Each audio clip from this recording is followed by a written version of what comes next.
শেখ হাসিনার সুরের আমি লক্ষণ পাচ্ছি যে আমরা এই কাজ করছি, আমরা সেই কাজ করছি, আমরা সংস্কার করব, আমরা বাংলাদেশকে বিনিয়োগের ব্যবস্থা করছি বাংলাদেশে, ইত্যাদি ইত্যাদি।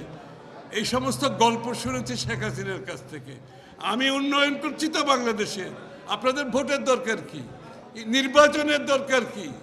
আমি তো দেশের উন্নয়ন করতেছি, আপনাদের জন্য তো কাজ করতেছি, এই কাজ করতেছি, সেই কাজ করতেছি।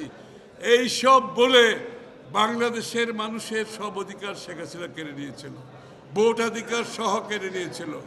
আবার মনে হচ্ছে এরকম একটা সুর কেন জানি বাজতে শুরু করেছে যে আমরা এইটা সেটা করছি, আমরা না চলে গেলে রাজনীতিবিদরা এই কাজগুলো করবে না, এগুলো পরিপূর্ণভাবে শেষ করতে হবে।